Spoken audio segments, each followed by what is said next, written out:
Previously on Game-Rave TV.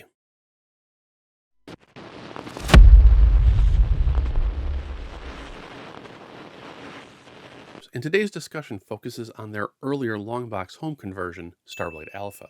In researching Starblade, something else for this review popped up, and I fell down a rabbit hole that spawned two other video ideas. The house that Namco built would be home to the 28-player experience known as Galaxian 3. And now, the conclusion.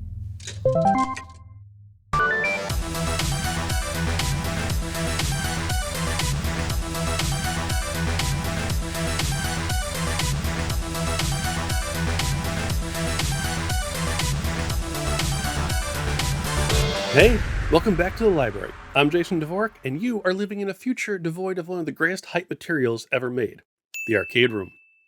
Years in the making, online gaming and digital storefronts have mostly killed off the once majestic land of arcade rooms and amusement centers. The sound of tokens being dropped into the exchanger's receptacle, the attract screens that were just way too loud, freshly acquired quarters or tokens lining the bottom of Street Fighter's monitor's bezel, the constant hum of skee balls rolling up their playfields are now few and far between. I can still recall the carpets in Aladdin's castle, the quietly dormant early version of Mortal Kombat 3 sitting in Haunted Trail's arcade section. Hell, the very first time I ever touched the original Street Fighter 2 was in a tiny arcade of some tourist trap I was on on vacation with my family. In reviewing Starblade and Galaxian 3, I realized something that never really occurred to me. Arcade machines, in all their fabled reverence, lived two very separate lives. Their first life was theirs, a full game to enjoy with friends and rivals alike, a pay-to-play experience that lasted as long as you and your wallet could go. It's their realized second life that has only now just hit me. They also acted as the original demo discs, technically, giving you a taste of what might be coming home to your favorite game console. If you're a seasoned gamer like I am, your earliest years of gaming were split between powerful arcade machines and the consoles that were limited by their consumer-friendly hardware.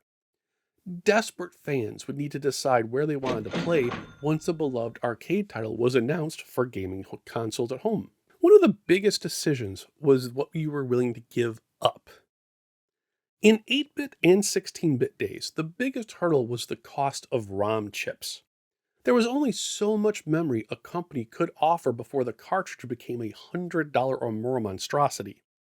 The impact was so big that companies like Sega and Capcom would openly admit how much memory was in the cart, one of the earliest favorites being Strider on the Sega Genesis. The main concern back then was how much you could fit in there from the original JAMA arcade board, or in Neo Geo's case, the MVS board. When the 32-bit system started rolling out, even as early as the 3DO, arcade conversion suddenly took a weird turn. When the then giant storage capacity of a compact disc was in play, companies suddenly had all the storage space they needed, but the problem was now their respective systems of RAM and cache. How many frames of animation had to be cut, how many special effects needed pairing, and so on, to get that experience on screen. Those questions would eventually lead to a realization. Anything lacking in gameplay could be countered with on-disc bonuses. Sure, you might not have 100% animation, but would that be meaningful if it were balanced out by ephemera? Well, yeah, actually, it could. If you're looking for the American PlayStation's best arcade ports, check out my much earlier, by 9 years, episode here. For today's video, we're going to focus on some of the best ways publishers made their home ports even more enticing than the arcade game they came from. First off, practice rounds. It may sound crazy at first, but trust me when I say practice rounds were an amazing addition to the fighting games. Most, if not all, early ports were limited to single player and human versus human. But with the addition of a controllable tackling dummy, it allowed consumers an at-home gym before heading back out to the arcade to try their new moves on actual players. The concept of the practice round was so novel in the early days that strategy guides included them in their selling points. The infamous, "Oh my god, 90-hit combo," offered here by Versus Books, you found out was only doable in the practice arena. Next up, a fresh coat of paint. Starblade and Cybersled aren't the only arcade games to get a fresh look. Electronic Arts took the Neo Geo cult classic Viewpoint and gave it a 100% new makeover with modern aesthetics. Gone are the bold, single-use colors, replaced with 3D renders, new lighting effects, and new takes on enemy appearances.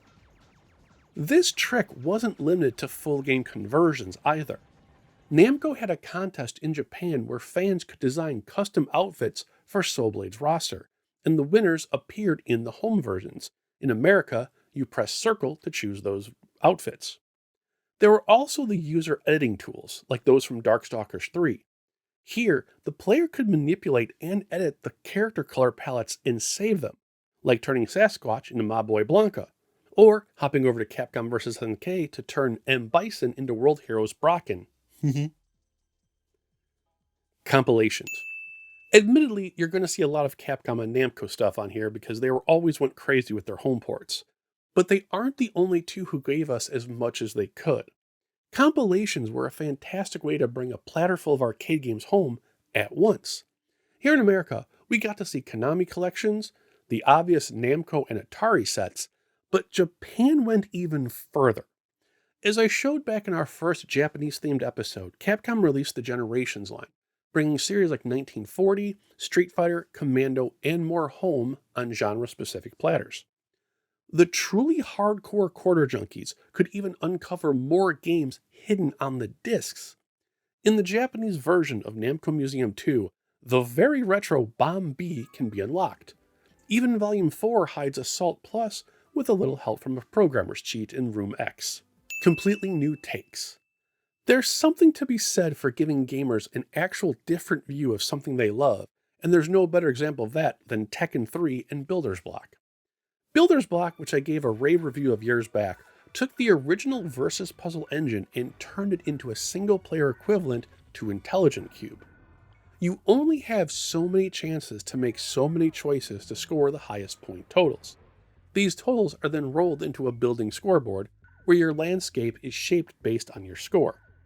It's more addictive than the arcade game it was based on, and was a staple in the PlayStation library here for months on end. Tekken 3, of course, is infamous for its bonus minigames in Tekken Ball and Force Mode.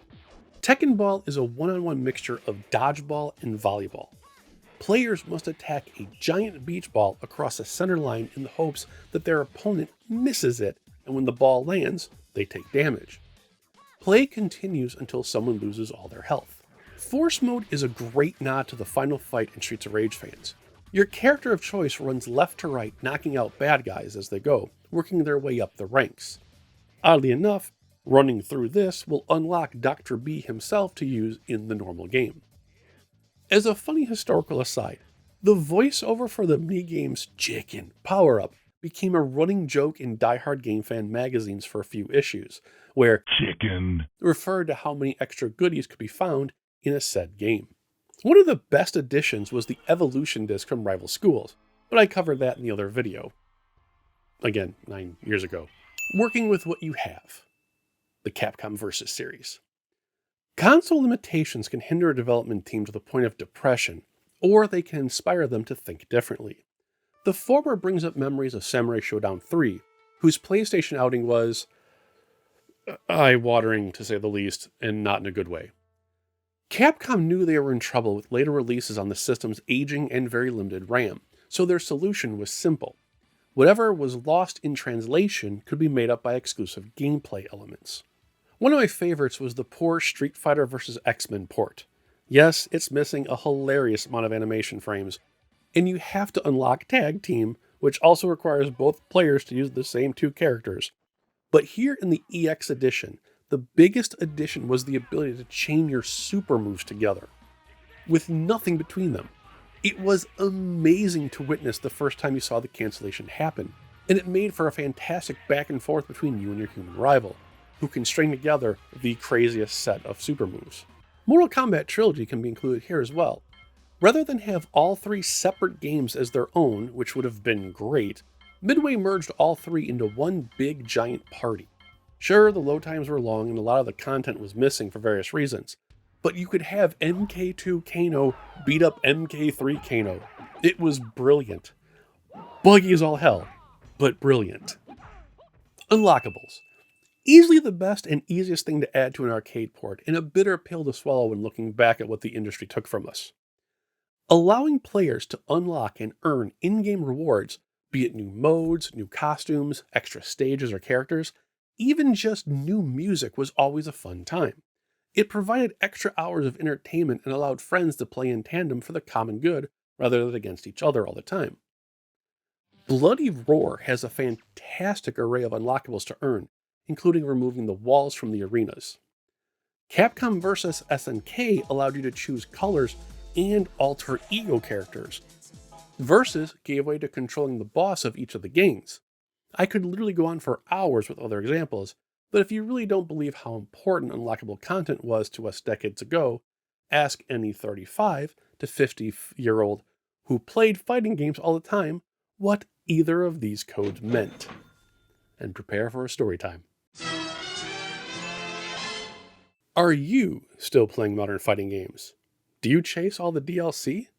Get in the discussion down below and let's see what it's like out there, even if it's just repping your favorite fighting game, regardless of system or arcade. Play games, like and hype the video if it brought you joy, and remember, I'm here when you need me. Stay safe, guys. I'll see you next video.